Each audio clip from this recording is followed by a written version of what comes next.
Hello everyone, welcome to my channel. आज हम discuss करने वाले हैं द लास्ट स्प्रिंग के इम्पोर्टेंट क्वेश्चंस, जो कि हमारा सेकंड लेसन है। तो first question, what makes the city of Firozabad famous, यानी वो कौन सी चीज़ें हैं जिन्होंने फिरोजाबाद को इतना हाईलाइट किया, फेमस किया। तो the city of Firozabad is famous for its glass blowing industry, कि ग्लास ब्लोइंग इंडस्ट्री के लिए फेमस है ये। Beautiful glass bangles of all colours, कि सभी कलर्स के जो ब्यूटीफुल जो बैंगल्स हैं, चूड़ियाँ हैं, आर मेड हेयर, यहाँ बनाई जाती हैं, for the women of the whole India, पूरे इंडिया की औरतों के लिए। Every other family is engaged in making bangles, और हर दूसरा परिवार जो है वो इसी बिजनेस में लगा हुआ है। कौन से में? बैंगल मेकर्स में है, बैंगल मेकिंग में। Next question, what explanations does the author offer for the children not wearing footwears, कि बच्चे जो फुटवेयर्स नहीं पहनते हैं उसके लिए क्या एक्सप्लेनेशन देती हैं ऑथर, यानी क्या बताती हैं, उसका रियल कोज क्या है।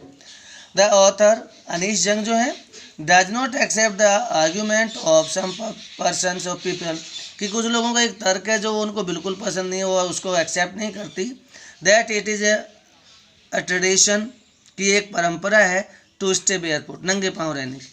पता है, वो कहते हैं कि सी कंसिडर्स, वो मानती है, a perpetual state of poverty as main reason, कि इसका मेन रीजन जो है वो परपेचुअल स्टेट ऑफ पॉवर्टी है, यानी कंटिन्यूस बनी रहने वाली गरीबी की दशा है। Next, for what are the workers in Firozabad unaware, यानी कौन सी चीज़ है जिसके बारे में वो जो फिरोजाबाद के वर्कर्स हैं उनको कोई पता नहीं है, अनअवेयर हैं, जानकारी नहीं है।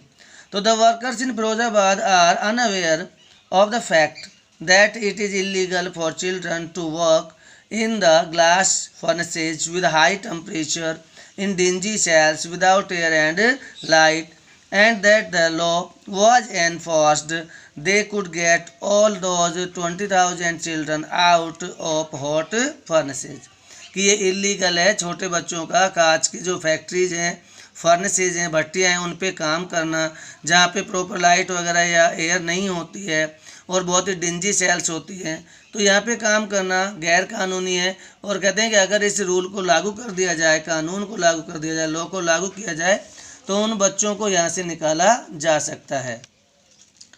Next question, why did Saheb family migrate to India, कि साहिब का जो परिवार है वो इंडिया आके क्यों बस गया था। माइग्रेट यानी होता है पलायन करना, तो आके बस जाना। Sahib family lived in Dhaka, कि पहले ढाका में रहते थे। देयर वर मैनी स्टॉर्म्स, बहुत तूफान आते थे वहाँ पे। That swept away their fields and homes, जो उनके घर और फसलों को डिस्ट्रॉय कर देते थे। So it was impossible for them, so उनके लिए ये बहुत ही इम्पॉसिबल हो गया था टू सर्वाइव देयर, वहाँ पे सर्वाइव करना।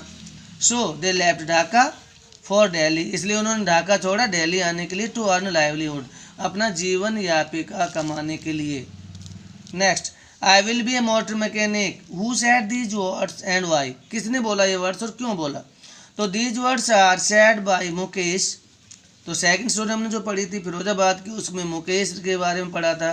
तो कहते हैं कि ये वर्ड्स जो थे ना मुकेश ने बोले थे। Mukesh was a young boy, Mukesh एक यंग बॉय था।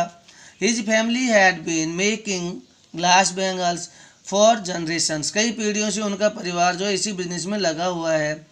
दे कुड नथिंग एल्स, वो कुछ और नहीं कर सके थे। They live in a terrible poverty, वो बहुत ही गरीबी में रहते हैं। But Mukesh wanted to do something different, लेकिन मुकेश कुछ अलग ही करना चाहते हैं। एंड मोर पेइंग, और ऐसा करना चाहते हैं जिससे उनको जो है इनकम ज़्यादा हो। So he wanted to become a motor mechanic, इसलिए वो एक मोटर मैकेनिक बनना चाहते हैं। Why do the bangle makers not organise themselves into a cooperative, कि वो लोग अपने आप को कोऑपरेटिव में ऑर्गेनाइज क्यों नहीं करते हैं, एक सहकारी संगठन में अपने आप को संगठित क्यों नहीं करते हैं जो वर्कर्स हैं फिरोजाबाद के। तो answer, the bangle makers do not organise themselves into a cooperative because if they do so they will be hauled up by the police, beaten and dragged to jail, कि अगर वो ऐसा करते हैं ना, वो लोग अपने आप को ऑर्गेनाइज कर लेते हैं किसमें, कोऑपरेटिव में, एक ऑर्गेनाइजेशन में, तो कहते हैं कि उन लोगों को पुलिस जो आती है उनको घसीटती है, पीटती है और फिर जेल में डाल देती है। पता है उन पर क्या केस लगा देते हैं, फॉर डूइंग समथिंग इलीगल, कुछ गैर कानूनी करने के जुर्म में उनको डाल देती है जेल में। And there is no leader among them, और उनके बीच कोई ऐसा लीडर भी नहीं है हु कैन थिंक डिफरेंटली, जो अलग सोच सके, तो इसलिए वो लोग अपने आप को ऑर्गेनाइज नहीं करते हैं। Describe the life of rag pickers in Seemapuri, इस लेसन के सबसे अच्छे क्वेश्चंस में से है कि सीमापुरी पे कैसा उनका लाइफ स्टैंडर्ड है, लिविंग स्टैंडर्ड कैसा है वो। तो Seemapuri is a settlement of more than 10,000 rag pickers, कि सीमापुरी एक बस्ती है, सेटलमेंट कितने 10,000 से ज़्यादा रैग पिकर्स का। Seemapuri is situated on the periphery of Delhi, ये दिल्ली के बॉर्डर पर है। दोज हु लिव हेयर, जो लोग यहाँ पे रहते हैं स्क्वेटर्स, वो स्क्वेटर्स हैं, यानी वे लोग जिनके पास वहाँ रहने का कोई परमिट नहीं है। हु केम फ्रॉम बांग्लादेश, जो बांग्लादेश से आए थे बैक इन 1971 में आए थे 1971 में। Seemapuri is a little hello, Seemapuri तो एक प्रकार का हेल है, नर्क है। Rag pickers live here in structures of mud, यानी यहाँ पे कच्चे घरों में वो लोग रहते हैं। With roofs of tin and tarpaulin, जिन घरों की छत जो है या तो उन पर टिन डली हुई है, तिरपाल डला हुआ है। They do not have sewage, drainage and running water, वहाँ पे ना तो रनिंग वाटर की फैसिलिटी है, ना ड्रेनेज सिस्टम है, ना सीवेज है, यानी इन चीज़ों से वो क्या है, वंचित हैं। आगे है कि they live here without an identity and without permits, कि वो लोग बिना परमिट और आइडेंटिटी के यहाँ रहते हैं। Food is more important for them, उनके लिए फूड ज़्यादा इम्पोर्टेंट है देन देयर आइडेंटिटी, उनकी पहचान के बजाय। Children grow up in these small structures, और हमें कह सकते हैं टेम्परेरी स्ट्रक्चर्स, जो उनके ट्रांजिट कैंप्स हैं, उनमें बच्चे बड़े होते हैं। And they help their parents, और वो अपने पेरेंट्स की हेल्प करते हैं इन देयर सर्वाइवल, उनके जीवन यापन में। And survival in Seemapuri means, और सीमापुरी में सर्वाइवल करने का मतलब ये rag picking. Rag picking has become a fine art air, यहाँ पे रैग पिकिंग जो एक फाइन आर्ट बन चुकी है, यानी एक ललित कला बन चुकी है, उनका एक means to survival. Garbage to them is gold, उनके लिए गार्बेज ही गोल्ड है। People here live in utter poverty, बहुत अधिक गरीबी में ये लोग यहाँ पर रहते हैं। नेक्स्ट क्वेश्चन है what could be some reasons for the migration of people from villages to cities, कि लोग गाँव को छोड़ करके शहरों में जो जाकर रहने लगे हैं, उसके कुछ क्या रीजन्स हो सकते हैं। तो देखिए, there are so many reasons for this migration of people from villages to cities, कि बहुत सारे रीजन है, but the main reason is lack of employment. सबसे मेन रीजन है कि गाँवों में एम्प्लॉयमेंट के जो चांसेस हैं वो कम हैं। And occupations of the villages are not in good condition, कि जो गाँव के पुराने जो ट्रेडिशनल जो इनके ऑक्यूपेशन है, धंधे हैं, वो भी अब अच्छी कंडीशन में नहीं है। These occupations are caused by the big and modern industries, और ये जो उनके पुराने जो धंधे थे, उनको बड़े जो अब उद्योग धंधे आ गए हैं जो मॉडर्न टेक्नोलॉजी बेस्ड हैं, उन्होंने इनको कुचल सा दिया है। Failure and irregularity of rain, और बारिश कभी होती नहीं है या इरेगुलर होती है, यानी कभी हो जाए कभी नहीं होती है।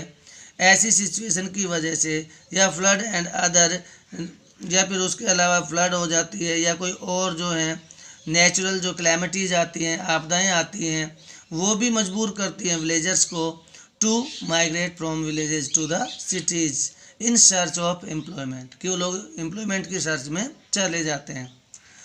सम people migrate to provide good education to their children, कुछ लोग इस वजह से चले जाते हैं कि अपने बच्चों को अच्छी एजुकेशन दिलवा पाएँ।